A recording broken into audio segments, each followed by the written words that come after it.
BSc part first paper first inorganic chemistry. इसमें हम chapter देख रहे थे। चौथा चैप्टर हमने जो शुरू किया था वो था एस ब्लॉक एलिमेंट्स।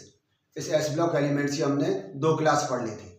पहली क्लास में हमने बात की थी जनरल कैरेक्टरिस्टिक्स की, सामान्य अभिलक्षणों की, कि एस ब्लॉक के एलिमेंट्स के सामान्य अभिलक्षण क्या होते हैं। और उसके बाद हमने सेकंड क्लास में बात की थी इसकी इलेक्ट्रॉनिक कॉन्फ़िगरेशन, एटॉमिक रेडियाई और आयनिक रेडियाई के बारे में। तो हम इस समय जो हम पढ़ रहे थे वो फिजिकल प्रॉपर्टीज या भौतिक गुणों के बारे में पढ़ रहे थे। आज भी हम कुछ और भौतिक गुणों की बात करेंगे, जिनमें मुख्यतः हम बात करेंगे आयनाइजेशन एंथैल्पी की, इलेक्ट्रॉन नेगेटिविटी की और स्टैंडर्ड रिडक्शन पोटेंशियल की बात करेंगे। तो सबसे पहले हम शुरुआत करते हैं आयनाइजेशन एंथैल्पी की।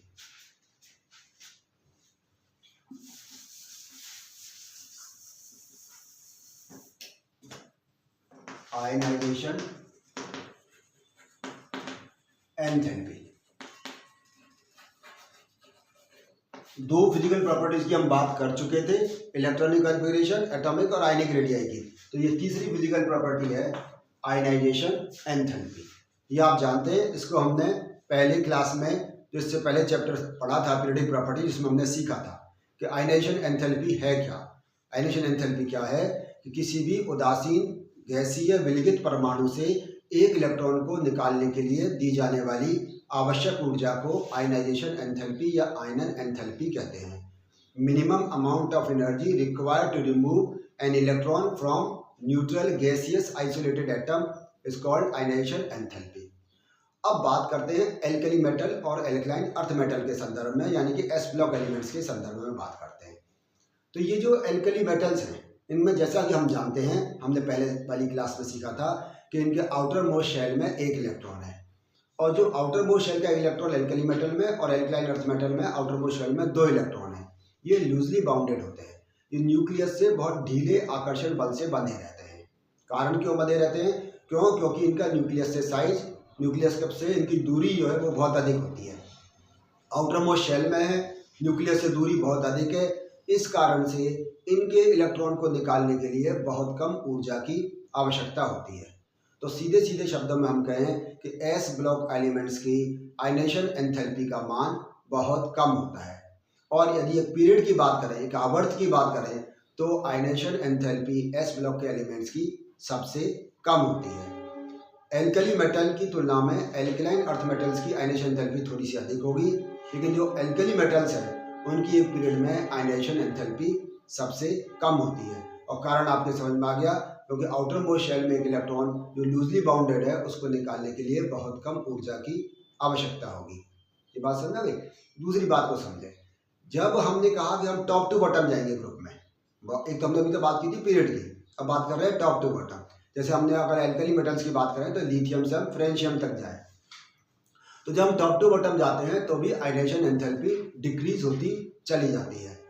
इसका मतलब क्या हुआ? क्यों डिक्रीज हुई? क्योंकि वो उसका एटॉमिक साइज बढ़ता चला जा रहा है, न्यूक्लियस से आउटर मोस्ट शेल इलेक्ट्रॉन की दूरी बढ़ती चली जा रही है, इसलिए उसको निकालने के लिए बहुत कम एनर्जी की आवश्यकता होगी। और ये क्वेश्चन जो एग्जाम में आता है उसको समझें, ये जो सीजियम है, सीजियम, इसके लिए इतनी कम एनर्जी की जरूरत है, 376 किलो जूल पर मोल, इतनी कम एनर्जी की जरूरत है कि इसको ये सनलाइट में इसमें से इसका एक इलेक्ट्रॉन एक्साइटेड स्टेट में आ जाता है, निकल जाता है। ये सीजियम किसमें कन्वर्ट हो जाता है? सीजियम प्लस में कन्वर्ट हो जाता है। इतनी कम एनर्जी देने पर ये इसमें कन्वर्ट हो जाता है, इसीलिए इसका उपयोग किसमें करते हैं? फोटो सेल्स में करते हैं। फोटो सेल्स में इसका उपयोग किया जाता है। बात को समझने की कोशिश करें, एग्जाम में क्या क्वेश्चन आता है। एग्जाम में क्वेश्चन आता है कि फोटो सेल्स में सीजियम का उपयोग क्यों करते हैं। Why caesium is used in photo cells, photo cell में सीजियम का उपयोग क्यों किया जाता है? तो कारण आपके समझ में आ रहा है, चूंकि सीजियम एक एल्कली मेटल है, यह इसका एटॉमिक साइज काफ़ी अधिक है, इसका जो आउटर मोस्ट शेल का इलेक्ट्रॉन है उसकी न्यूक्लियस से दूरी काफ़ी अधिक है, और एक इलेक्ट्रॉन निकालने के लिए बहुत कम ऊर्जा की आवश्यकता होती है, जो कि हमें किससे मिल जाती है? फोटो सेल्स में हमें जो फोटो एनर्जी है उससे मिल जाती है।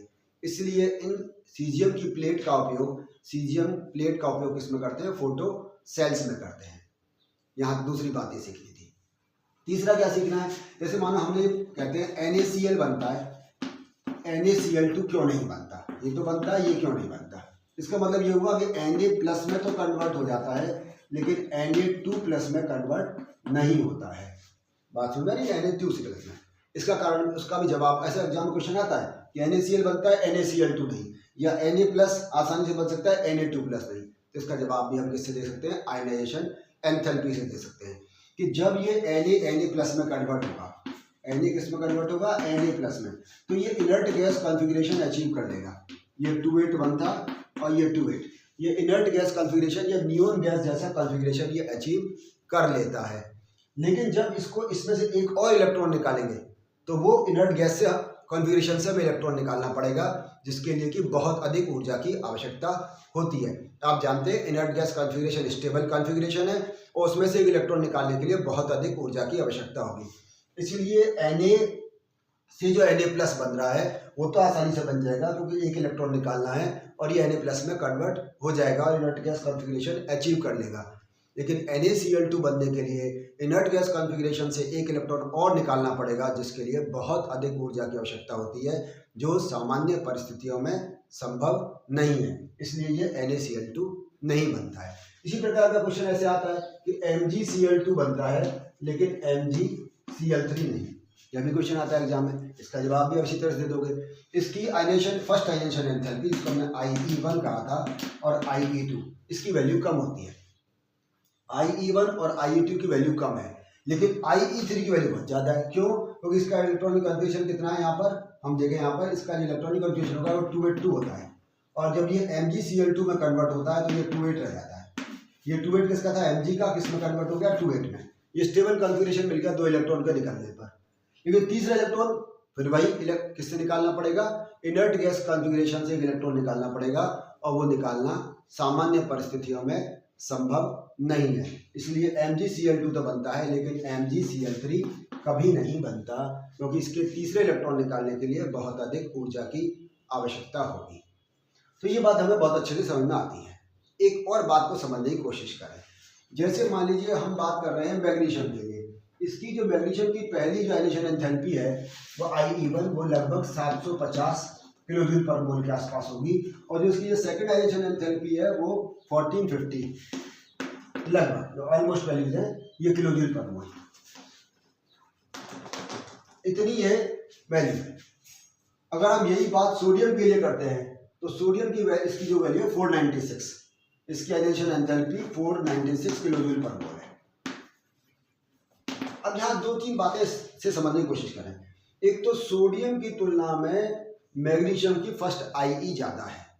ये सोडियम की देखी होती है IE1, उसकी तुलना में इसकी ज़्यादा है। ज़्यादा कारण हमको मालूम है कि सोडियम से जब हम मैग्नीशियम की तरफ जाएंगे तो एटॉमिक साइज डिक्रीज हो जाएगा, और एटॉमिक साइज डिक्रीज हो जाएगा तो इलेक्ट्रॉन को निकालने के लिए ज़्यादा ऊर्जा देनी पड़ेगी। फर्स्ट से सेकंड ज़्यादा होगी मैग्नीशियम में, फर्स्ट आयनेशन एंथैल्पी से सेकंड आयनेशन एंथैल्पी की वैल्यू ज़्यादा है। तब ये सवाल आता है कि जब सेकंड आयनेशन एंथैल्पी या दूसरे इलेक्ट्रॉन को निकालने के बाद इनर्ट गैस कॉन्फ़िगरेशन बन रहा है, तब ज़्यादा क्यों है? पहला सवाल क्या बना कि जब इनर्ट गैस कॉन्फ़िगरेशन ये अचीव कर रहा है दूसरे इलेक्ट्रॉन निकलने के बाद में, तो भी ज़्यादा क्यों है? कारण आपके समझ में आता है, जैसे ही एक इलेक्ट्रॉन निकल जाएगा मैग्नीशियम से वैसे और प्रोटॉन उतने ही है, तो इफेक्टिव न्यूक्लियर चार्ज बढ़ जाएगा, प्रभावी नाभिकीय आवेश बढ़ जाएगा। तो वो जो आउटर मोस्ट शेल का एस ऑर्बिटल में है वो और पास आ जाएगा तो न्यूक्लियस की पकड़ मजबूत हो जाएगी। पहले 12 प्रोटॉन 12 इलेक्ट्रॉन थे, अब ये 12 प्रोटॉन और 11 इलेक्ट्रॉन रह गए, तो पकड़ मजबूत हो गई, तो वो उसके थोड़ा नज़दीक आ गया। इस कारण से दूसरे इलेक्ट्रॉन को निकालने के लिए ऊर्जा देनी पड़ती है। फिर एक और इसमें प्रश्न उठता है कि यदि इसकी एनर्जी 750 किलोजूल के आसपास है और इसकी 1450 किलोजूल के आसपास इसकी जो आयनेशन एंथैल्पी की वैल्यू है इतनी अधिक है, तो फिर MgCl2 बनता ही क्यों? जब हमें इलेक्ट्रॉन को निकालने के लिए, दोनों को निकालने के लिए लगभग हमें 2200 किलो जूल पर मोल की आवश्यकता हो रही है, तो ये MgCl2 बनता ही क्यों है? अब उसका कारण समझो कि ये बात सही है कि आयनेशन एंथैल्पी फर्स्ट और सेकंड ये बहुत अधिक है, लेकिन जब MgCl2 बनेगा तो किसमें इसकी हाइड्रोजन एंथैल्पी की वैल्यू बहुत अधिक होगी। फिर समझे बात को, ये Mg2+ और 2Cl- आयन जो बनेंगे, Mg2+ और 2Cl- आयन, ये जो जल में घुलेंगे तो इन आयंस की हाइड्रेशन एंथैल्पी या जल योजन ऊर्जा का मान बहुत अधिक होता है। और इनकी जलयोजन ऊर्जा इतनी अधिक होती है कि इस एनर्जी को वो ओवरकम कर जाती है और इस कारण से ये दोनों इलेक्ट्रॉन आसानी से निकल जाते हैं। बात समझ में आ गई कि MgCl2 की जलयोजन ऊर्जा या हाइड्रेशन एंथैल्पी इतनी अधिक है कि ये इस ऊर्जा को जो आवश्यक है, जल वो तो हाइड्रेशन एंथैल्पी तो बाहर निकलेगी, पानी में घुलने पर ऊर्जा बाहर निकल रही है, वो इस एनर्जी को ओवरकम कर देती है या काउंटर बैलेंस कर देती है, बल्कि इससे अधिक होती है। इस कारण से MgCl2 आसानी से बन जाता है। तो ये सारी बातें समझ में आ गई कि सोडियम की तुलना में मैग्नीशियम की Ie ज़्यादा क्यों है, Ie1 ज़्यादा क्यों है, Ie1 की तुलना में Ie2 ज़्यादा क्यों है, जब ये दोनों एनर्जी ज़्यादा है तब भी Mg2+ क्यों बनता है, वो का कारण किस तरह का किसी भी तरह का प्रश्न आए तो हाइड्रेशन एंथैल्पी के आधार पर यह आप आसानी से इसको समझा देंगे। तो आज की क्लास में हमने क्या सीखा?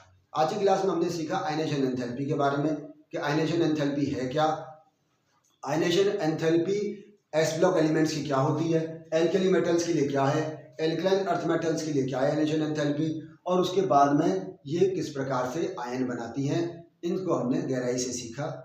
अगली क्लास में हम बात करेंगे इलेक्ट्रोनेगेटिविटी और रिडक्शन पोटेंशियल की। धन्यवाद।